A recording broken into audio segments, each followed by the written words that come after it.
Graça e paz, irmãos. Graça e paz, meus irmãos. Louvado seja o nome do nosso Senhor. Vamos seguir nossa jornada. Espero que, além daquilo que aprendermos, daquilo que formos desafiados, todos desenvolvamos um pouco mais nossa perseverança, nossa paciência, porque há 25 sermões aqui, aos domingos na igreja. Nós estamos caminhando no Sermão do Monte, e agora, já há umas 5 semanas, estamos Mateus capítulo 6, de 9 a 15.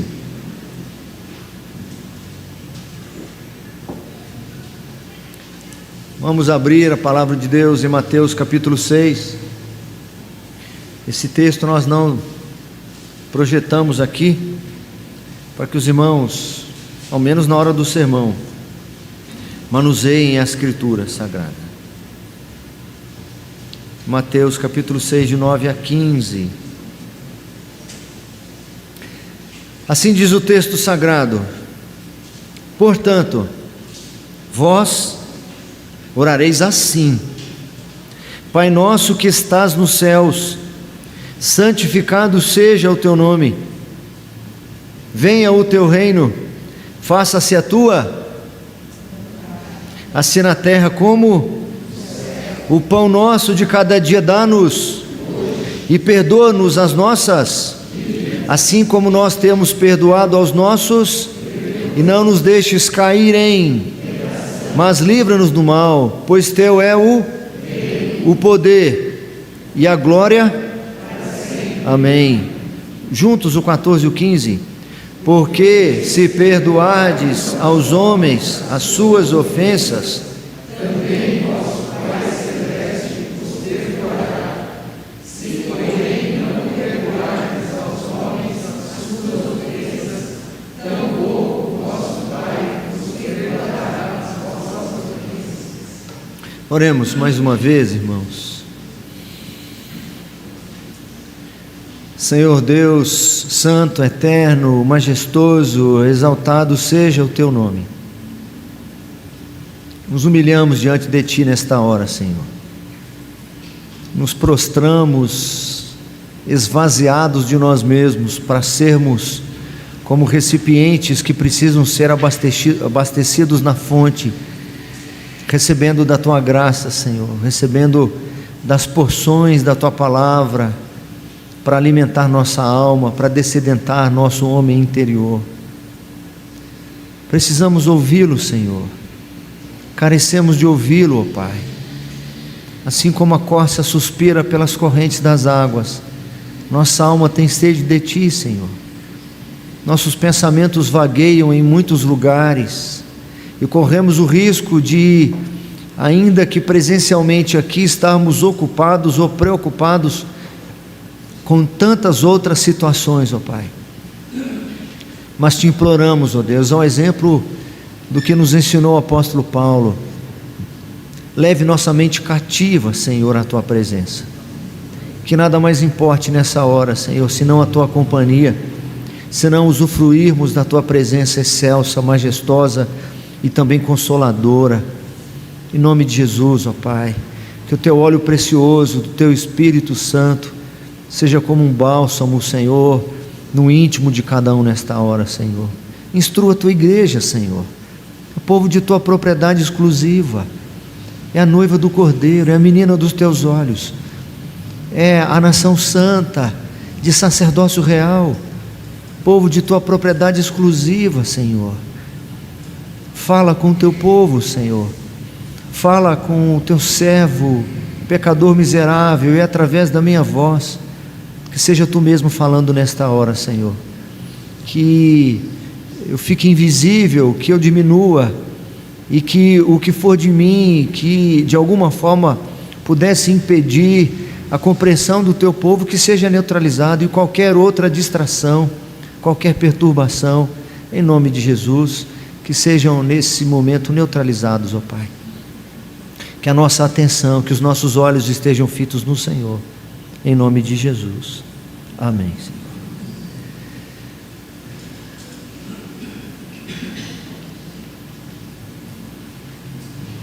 Nós todos precisamos ter um anseio no fundo da nossa alma, de algum dia podermos dizer como o apóstolo Paulo, quando ele se defendia, ao exemplo do que faz na carta aos Gálatas, e nas cartas aos Coríntios, por exemplo, quando apresentava a sua integridade, a sua verdadeira integridade, a sua autenticidade como verdadeiro discípulo de Jesus Cristo. Ele não usava as suas credenciais humanas para poder ter confiabilidade ou alguma autenticidade. Ele não falava das suas honras, não falava dos seus méritos, da sua formação, da sua criação como um fariseu, um mestre em Israel. Pelo contrário, ele se vangloriava nas suas fraquezas, naquilo em que ele menos se parecia consigo mesmo.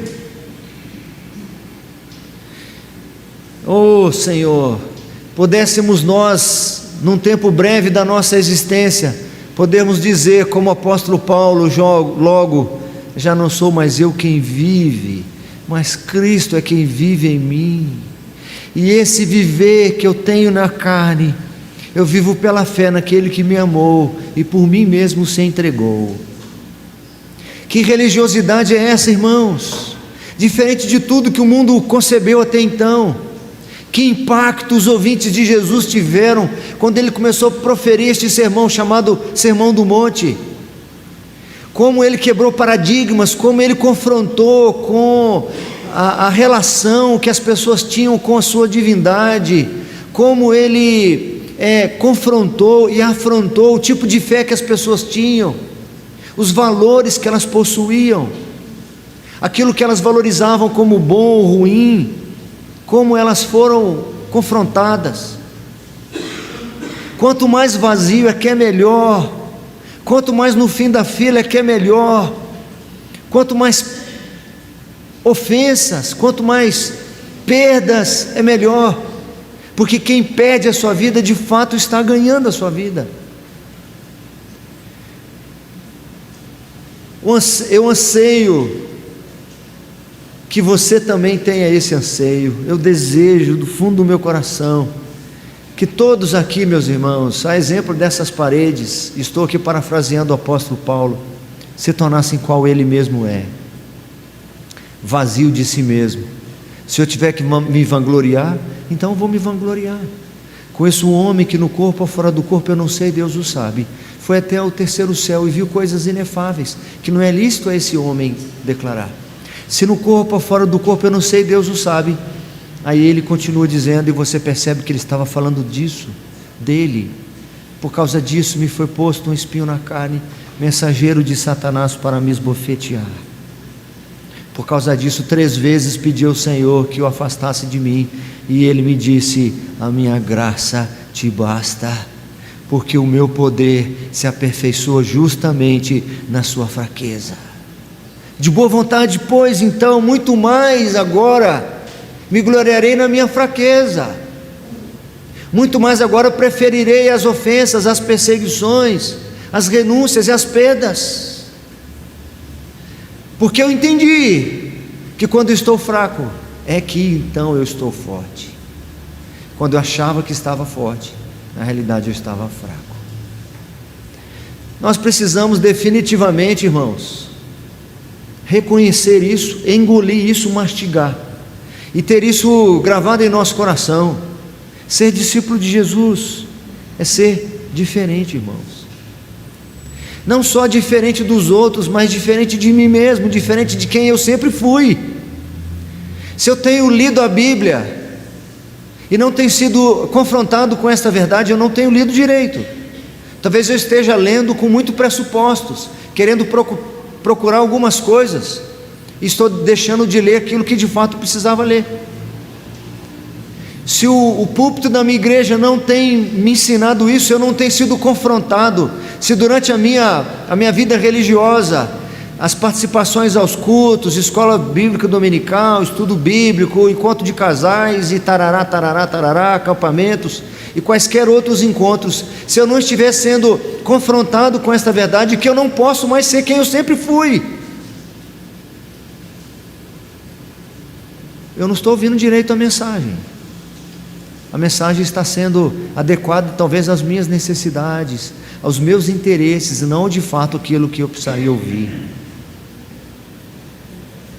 Eu não posso nunca mais orar sem refletir no que eu estou falando. Eu não posso ofender a presença do Senhor simplesmente enviando petições, falando palavras desconexas, simplesmente para poder ter a consciência livre de que eu já cumpri minha obrigação. Pai nosso que estás no céu, santificado seja o teu nome, venha o teu reino, faça-se a tua vontade, assim na terra como no céu, e assim vai por diante. Já fiz minha oração, ou qualquer outra que seja. Eu estou tentando de alguma forma trazer a seriedade do assunto e resumir ao mesmo tempo, para não ser cansativo demais. Mas já são 4 semanas que eu estou numa expressão, num pedido apenas: faça-se a tua vontade, assim na terra como no céu. Nós já vimos algumas considerações iniciais de que nós precisamos de graça, não só para fazermos essa petição, mas caso ela seja atendida. Vamos imaginar se o Senhor atendesse esse meu pedido: faça-se a tua vontade, eu vou fazer a minha vontade então. Mas você precisa entender que você vai precisar de graça. Outra coisa, você vai precisar esvaziar-se de si mesmo. E outra coisa, precisa começar em você, porque é para fazer a minha vontade na terra como ela é feita no céu. Se o Senhor atender esse pedido que nós fazemos, faça-se a tua vontade, significa que não é para Ele fazer mais,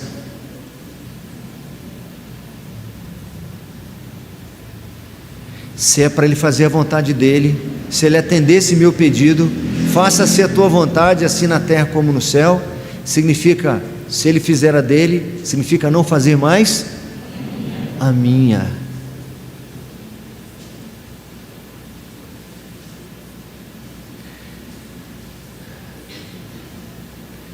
Trazendo algumas questões do Dr. Hermstein, quando chega nesse ponto do livro dele, do Pai Nosso, que eu peguei agora 2 semanas atrás apenas. Ele diz assim: isto nos conduz à questão crucial: qual é então a vontade de Deus para a minha vida? Se eu não posso fazer esse pedido de maneira irrefletida, então eu preciso refletir. Senhor, eu quero que o Senhor faça a tua vontade, mas eu preciso também refletir sobre qual é a tua vontade. E é possível descobrir qual é a vontade de Deus para mim?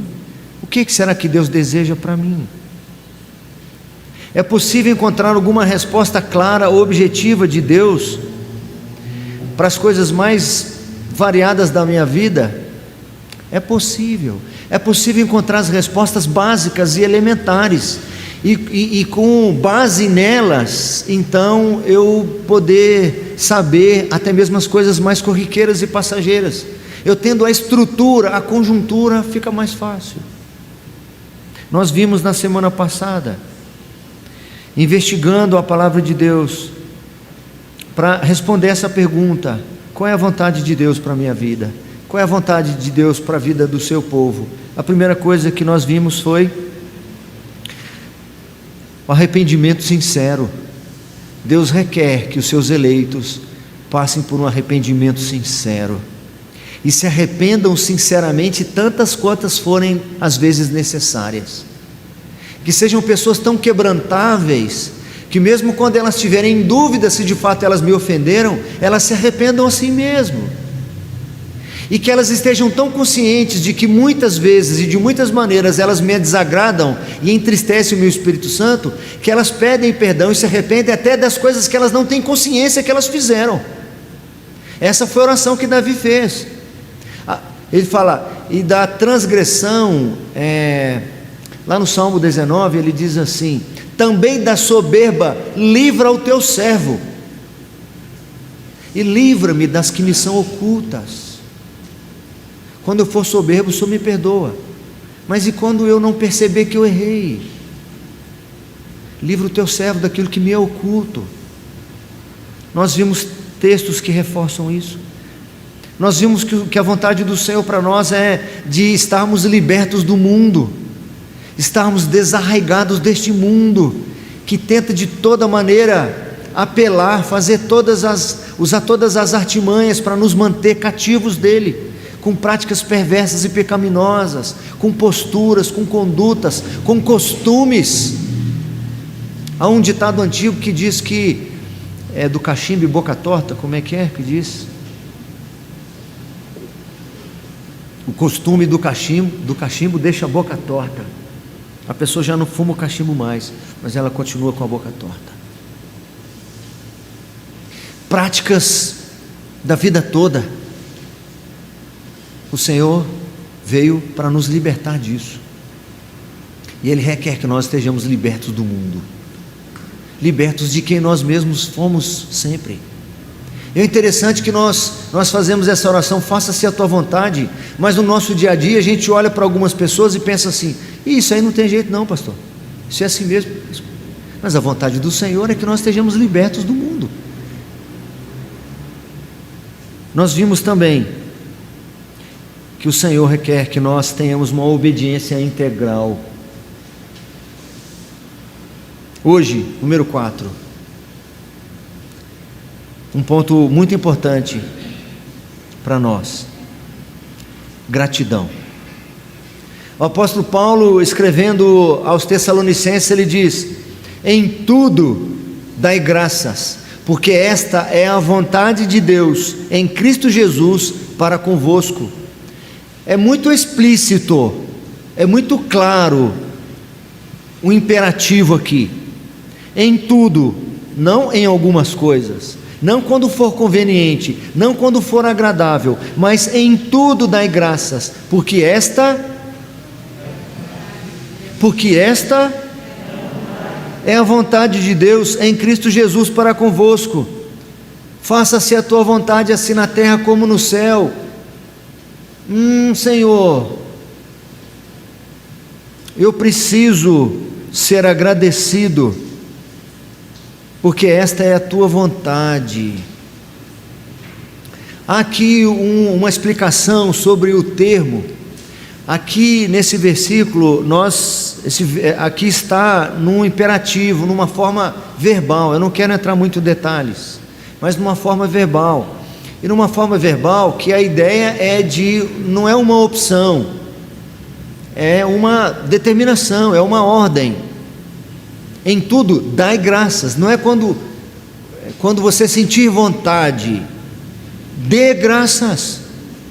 Não pense apenas, dê graças. Mas o interessante é que a raiz desse verbo é a mesma raiz do adjetivo, gratidão.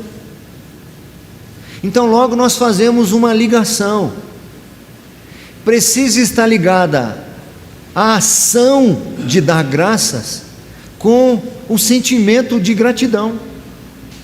Não é possível um coração ingrato dar graças nessa perspectiva bíblica.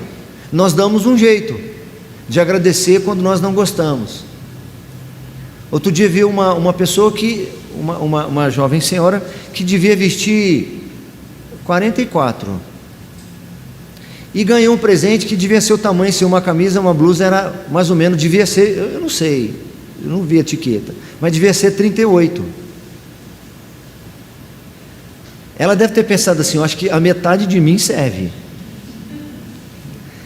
Eu acho que nem quando eu tinha 12 anos me servia. Mas muito obrigado, tá? Eu queria te esganar, porque eu nem tenho coragem de ir na loja mostrar essa blusinha aqui 38, que parece que é de um recém-nascido, e falar: você troca para mim, por favor? Eu não sei nem se na loja existe. Mas nós fazemos uma cara de agradecimento que a gente pensa assim: vale a intenção. Para Deus não vale a intenção. Deus não requer minhas palavras, Deus quer o meu coração. É por isso que nesse sermão todo aqui, meus irmãos, Jesus está ensinando que eu não simplesmente faço coisas diferentes, eu definitivamente sou diferente. E eu só posso ser diferente se o meu coração for um coração diferente. Não adianta eu ficar insistindo em práticas, em normatizar um comportamento, se de fato eu não for daquele jeito. Não adianta eu ficar ensinando, agradece a sua avó, menino. Não adianta apenas eu ficar trabalhando na causa, ou na consequência, perdão. Eu preciso ir na causa. Sabe por que os nossos filhos não têm costume de agradecer? Porque eles são mal agradecidos, eles são ingratos. E não adianta simplesmente eu dizer agradece, e eles responderem ou agradecerem contrariados, fazendo um bico, obrigado vó, e sair para lá, a vó faz cara de que criança é assim mesmo. Nós precisamos trabalhar a causa disso, é o nosso coração. O nosso coração é ingrato. Não tem povo mais ingrato do que os crentes, porque não tem ninguém que recebeu o que nós recebemos, e ainda assim encontramos lugar de murmuração e reclamação. A Bíblia nos ensina, Jesus fala para o povo dele, ele fala: ó povo miserável. A ideia é essa: se em Sodoma e Gomorra tivesse sido feitos sinais, se tivesse sido dado o que foi dado a vocês, eles já muito teriam se arrependido, porque o que vocês receberam não tem comparação com nenhuma outra nação, e o que nós como cristãos recebemos não pode ser comparado com mais nada. Alguns meses atrás eu preguei na carta de Paulo aos Romanos, e ele diz que ele se considerava devedor dos romanos. Mas como assim devedor? Alguém que consumiu a sua vida no Evangelho, alguém que depois que foi alcançado pela graça, se entregou mesmo de coração, de corpo e alma para a obra missionária. As 4 grandes províncias, Macedônia, Acaia, Galácia, daquela época, recebeu o Evangelho por influência do apóstolo Paulo. Ele se diz devedor. Como assim devedor? Ele não considerava-se devedor pelo que ele tinha dado, mas ele considerava-se devedor pelo que ele tinha recebido. O que ele recebeu era tão grande, que se eu consumir a minha vida e der o meu próprio corpo para ser queimado, para alguém crer, eu não estou fazendo nada demais, porque eu ainda assim vou continuar sendo devedor, porque o que eu recebi não pode ser pago, o que eu recebi é impagável. E os cristãos estão muito mais preocupados nos nossos dias, por exemplo, em receber a bênção, em receber respostas corriqueiras, em receber atendimento para necessidades pontuais e momentâneas, quando o Senhor quer o nosso coração. Esse povo me elogia, esse povo me louva com seus lábios, mas os seus corações estão longe de mim. É isso que o Senhor está olhando.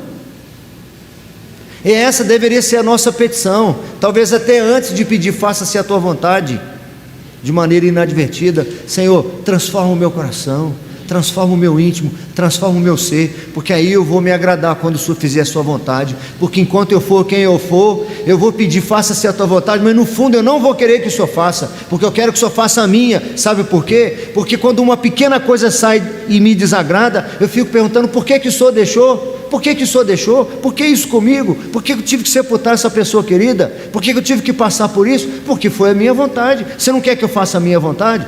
Eu queria, mas não queria muito. Eu até queria, mas eu não queria muito assim. Eu sei que é muito mais fácil nós sermos agradecidos quando as coisas são boas e agradáveis, e quando os ventos são contrários é mais difícil. Tem um cântico, não vou lembrar qual é o número dele agora, mas nós agradecemos pelos amigos e pelos inimigos também. 60 e poucos, né?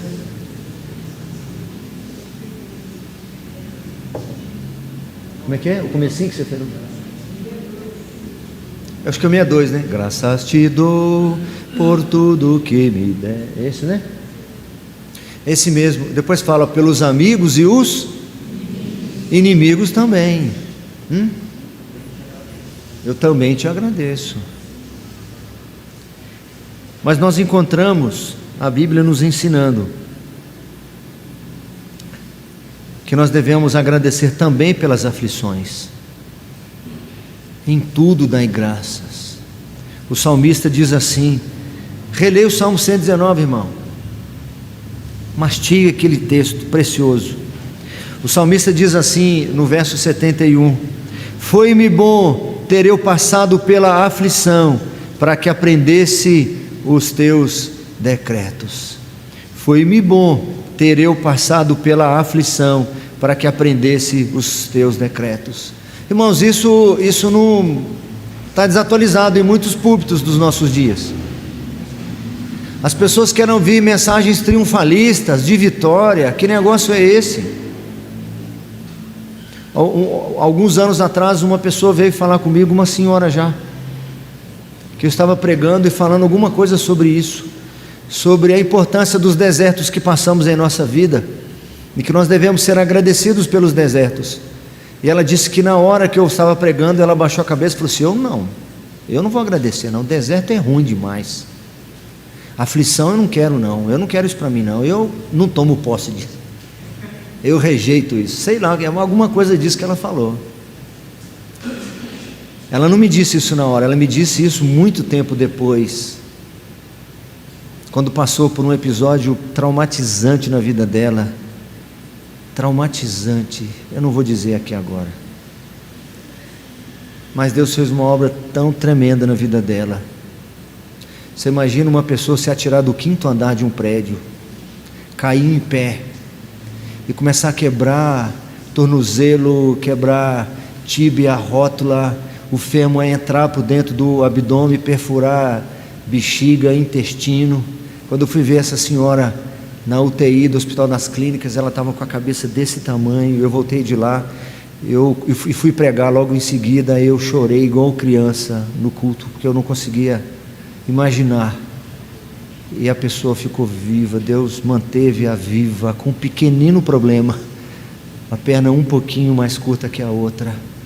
E um dia eu na casa dela, ela já não frequentava a minha igreja já há algum tempo, eu fui visitá-la, ela numa cadeira de rodas, cheia de ferros. Ela falou assim, reverendo, lembra aquela vez que o senhor falou assim, assim, assado? Eu baixei a cabeça e falei, não, deserto não, eu peço perdão para o senhor, eu nem sabia, né? Eu peço perdão para Deus e te peço perdão, porque Deus sabe o quão é importante os desertos da nossa vida. Aprender a ser contente em toda e qualquer situação, é só quem passa por todas as situações. O apóstolo Paulo, escrevendo aos Filipenses, agradecendo os donativos e a oferta missionária, ele diz assim, não digo isto por causa da pobreza, porque aprendi a viver contente em toda e em qualquer situação. Eu de tudo já tenho experiência, tanto de fartura como de escassez. Eu tanto sei ser honrado quanto humilhado, porque eu tudo posso naquele que me fortalece. Só pode experimentar a força do Senhor quem experimenta a fraqueza. Só pode experimentar o vigor do Senhor quem está se sentindo quebrado. Só pode experimentar o socorro do Senhor quem se encontra no fundo do poço. Só pode receber a cura do Senhor quem está enfermo. Daniel, quando soube do decreto do rei, que proibia as orações por 30 dias, nenhum homem poderia invocar o nome de Deus, senão seria lançado na cova dos leões. Então, ele entrou no seu quarto e, desobedecendo a ordem real, mesmo sobre fortíssima ameaça de morte, ele fez o que precisava fazer. Ele não ficou se lamentando, nem murmurando, nem reclamando do decreto, nem reclamando da vida.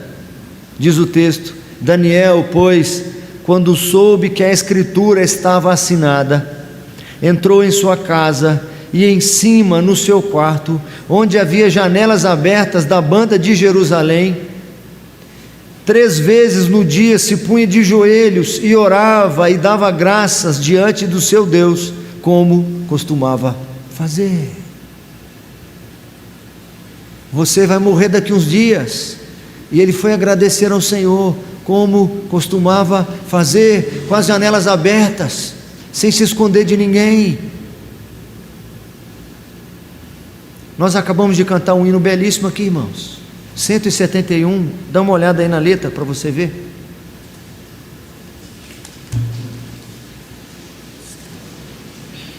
Talvez alguns não conhecessem direito a melodia, e por conta de não conseguir cantar, não saber cantar, não acompanharam direito. Olha que declaração, que poesia. Na forte aflição, perigo e dor, na vil traição, no horrendo terror. O horrendo tenor sou eu, irmãos. O horrendo tenor sou eu. Vamos voltar aí, porque aí não dá, né? Com toda certeza, vitória virá, é firme a esperança, meu Deus, em tudo. A última frase é de vocês, tá bom? Em tudo o Senhor nos pode valer, do mal com amor nos quer defender, com Cristo bem perto, em nós se achará. Se vem Satanás nos amedrontar, e astuto quiser a fé nos roubar, não pode, é nossa, e sempre será. No rude labor, no esforço tenaz, somente o Senhor vitória nos traz, em sua bondade nos socorrerá. Na hora final, a morte chegar, a voz divinal nos há de alegrar, minha alma segura então cantará. Eu apresentei aqui pelo menos 4 boas razões do porquê nós devemos ser agradecidos a Deus.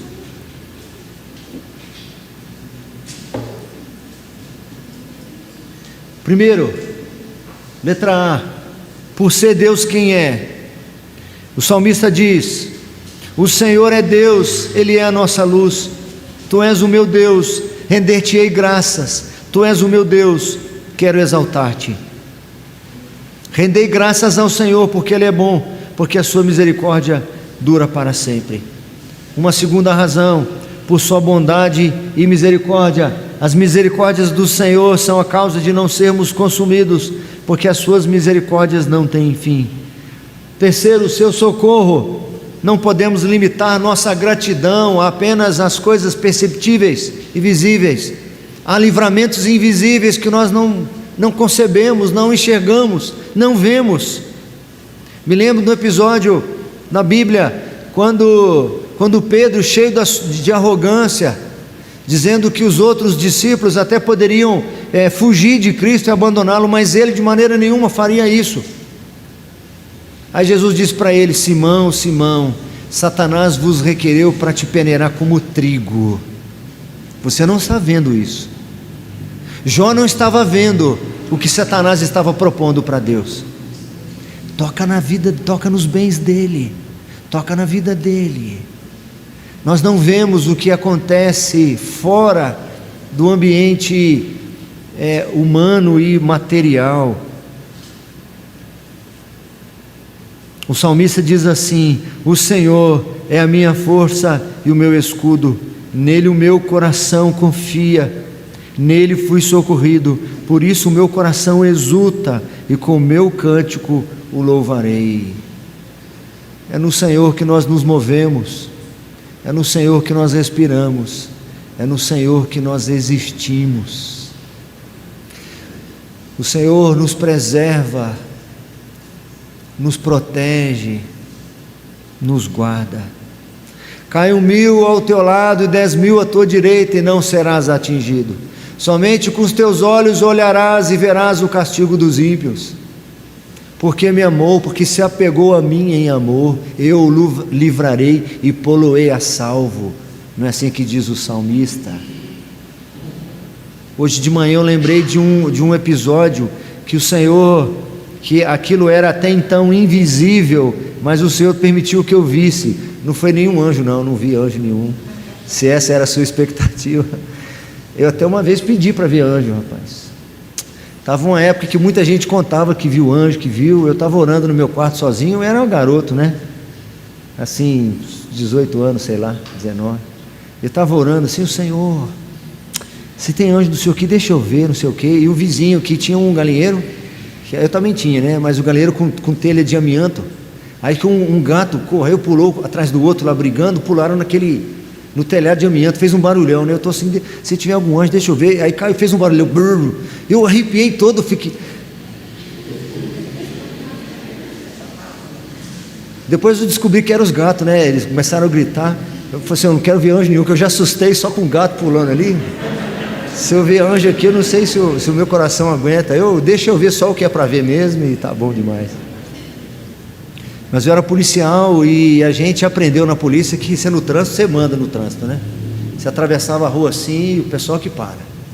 Estava atravessando uma rua movimentada na minha cidade, pista dupla, e eu fui olhar para a mão de direção para atravessar, fardado com quepão branco, certo? Respeitado, né? Com apitão pendurado, a gente usava apito. Tem uns 30 anos já isso, irmão, ou um pouco mais de 30. Fui atravessando, os carros pararam, de repente resolvi parar. Eu parei exatamente em cima da faixa. Na hora que eu parei, passou um ônibus assim, se eu tivesse bigode tinha levado. Se eu tivesse dado mais um passo, irmãos, mais um passo. Você já sentiu aquele frio na espinha? Que vai subindo assim? Não dá para explicar que frio é esse. Na hora eu pensei assim, foi um livramento do Senhor. Quantos mais que eu nem fiquei sabendo? Quantos mais?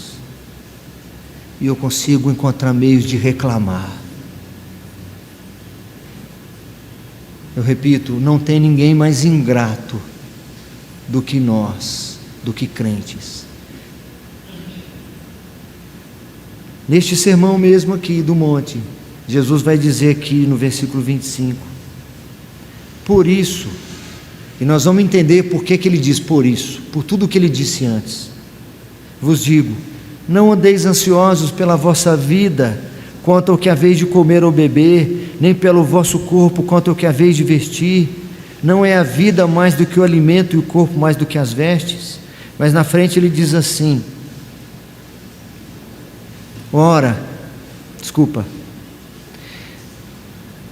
portanto não vos inquieteis, eu estou lá no 31, 6:31, portanto não vos inquieteis dizendo que comeremos, que beberemos, ou com que nos vestiremos, porque os gentios é que procuram todas estas coisas, pois vosso Pai Celeste sabe que necessitais de todas elas. Deus sabe que necessitais de todas elas. Ele faz uma pergunta aqui também no 25 que eu li, não é a vida mais do que o alimento? Se Deus deu a vida,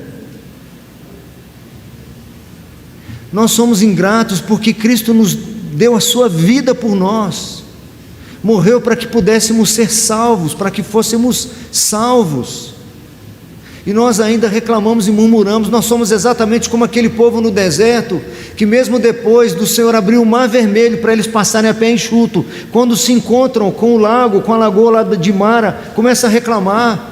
Nós nos esquecemos dos grandes e poderosos feitos do Senhor na nossa própria história. Nós nos esquecemos de quem Ele é e do socorro bem presente na tribulação, quando nos deparamos com uma poça diante de nós. Uma pequena má notícia já tira o nosso sono, já nos inquieta, já nos desconcerta, já nos tira do sério, a gente já fica sem chão. O salmista ensina para nós que eu preciso sempre relembrar quem Deus é e o que Deus fez, para que eu possa então ser agradecido, porque essa é a vontade do Senhor. Quando o Senhor restaurou a sorte de Sião, ficamos como quem sonha. Se nós olharmos o que o Senhor fez no passado, nós vamos ficar como quem sonha. Hoje eu estava orando antes do culto, à tarde ainda, e observando como Deus tem abençoado a nossa igreja, e eu entrei para o chuveiro e assim, Senhor, eu estou como quem sonha, porque miseráveis como somos, olha como o Senhor tem nos abençoado. A igreja de manhã aqui, um monte de gente, quase 90 pessoas temos tido na escola bíblica dominical, pessoas se achegando, pessoas desejosas de conhecer o Evangelho. Nós não temos nada de sofisticado para oferecer, irmãos. Nossa mesinha de som é pequenininha, deve ter gente que em casa deve ter uma maior que a nossa. Nós agora que compramos esse microfone aí dos mais baratos sem fio aí que de vez em quando dá interferência.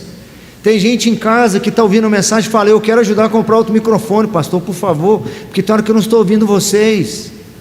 E as pessoas assim mesmo querendo ouvir a palavra de Deus nas mais variadas oportunidades e com muitas pessoas além de mim. Eu falei: Senhor, eu estou como quem sonha. Estou como quem sonha. E todos aqueles que olharem para o seu dia a dia de nós tínhamos que ficar assim, ficamos como quem sonha, Senhor. Olha a família que o Senhor nos deu, Senhor. Olha a palavra, olha a salvação, olha a vida eterna, olha Jesus Cristo, olha o novo céu, olha a nova terra. Senhor, o que o Senhor fez por mim. Ficamos como quem sonha. Então a nossa boca se encheu de riso e a nossa língua de júbilo. Então se dizia entre as nações: grandes coisas fez o Senhor por eles. Com efeito, grandes coisas fez o Senhor por nós, por isso estamos alegres. Firmeza dos irmãos. Nós temos de ser agradecidos, letra D, pela firmeza que os nossos irmãos têm na fé. Nós temos que nos alegrar com os que se alegram. Eu mencionei isso hoje pela manhã. Nós temos dificuldade de conviver com o sucesso dos nossos irmãos. Nós temos dificuldade. O irmão compra uma camisa nova, ele tem que ficar dando satisfação. Camisa nova bonita, hein? Eu comprei, mas estava na promoção. Trocou de carro, não, bonito esse carro, nossa, e aí? Não, eu troquei porque o irmão vendeu para mim mais barato, eu parcelei. A gente tem que ficar pedindo desculpa porque está melhorando em alguma coisa, porque o outro não suporta o nosso sucesso. Mas nós oramos: faça-se a tua vontade assim na terra como no céu. Pois eu quero que você seja agradecido pelo avanço e o sucesso dos seus irmãos. O apóstolo Paulo diz assim: primeiramente dou graças a meu Deus mediante Jesus Cristo, no tocante a todos vós, porque em todo o mundo é proclamada a vossa fé. Eu dou graças, primeiramente dou graças ao meu Deus mediante Jesus Cristo, no tocante a vós outros. Eu agradeço a Deus mediante Jesus Cristo por causa de vocês, porque em todo o mundo é proclamada a vossa fé. Não há nenhum despeito da minha parte, não há nenhum senão da minha parte. Estou feliz com vocês. Tem pessoas que estão ouvindo o Evangelho não por mim, mas por vocês. Eu dou graças a Deus por causa disso. E finalmente, irmãos, número 5, o Senhor também é a vontade do Senhor, a nossa perseverança na fé.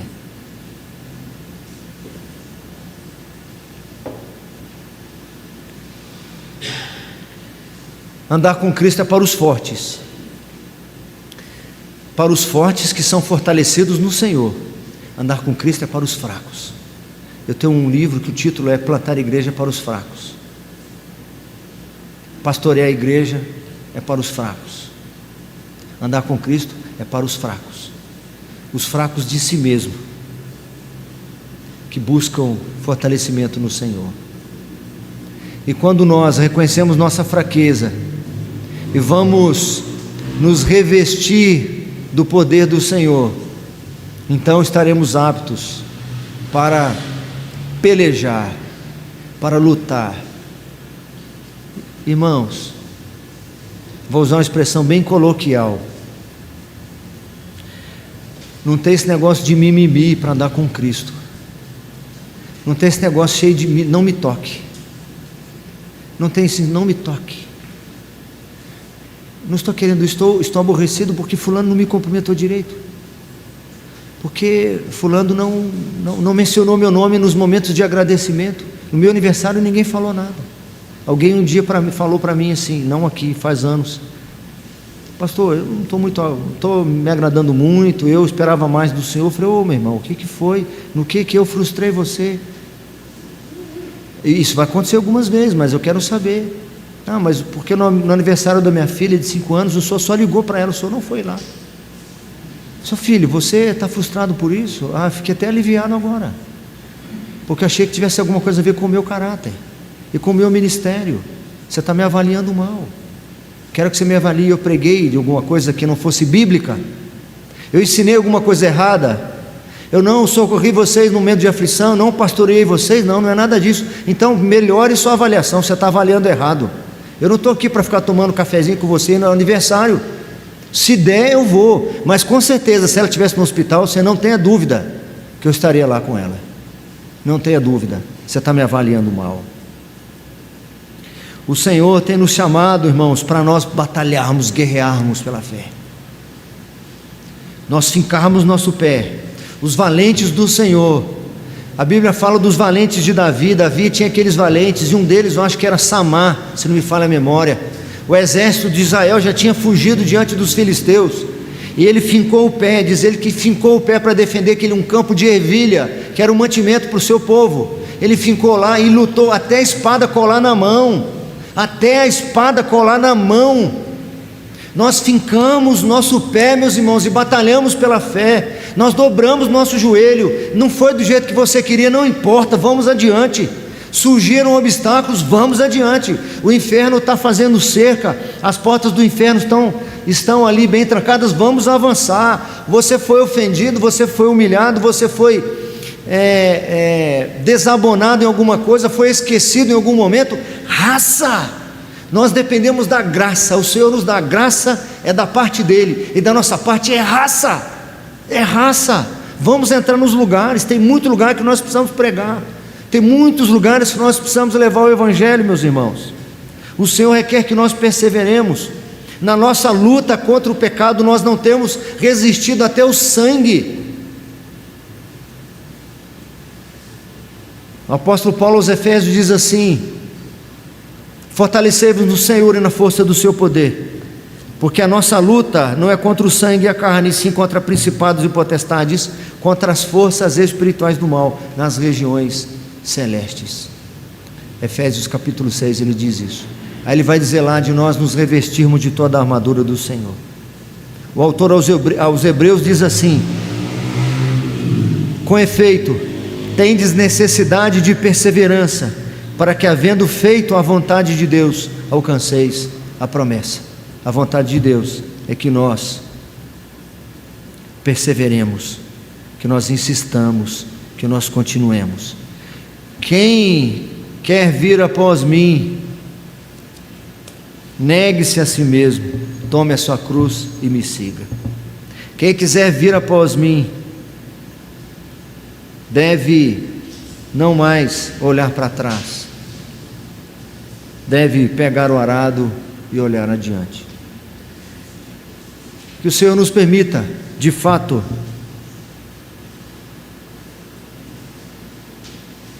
sermos diferentes.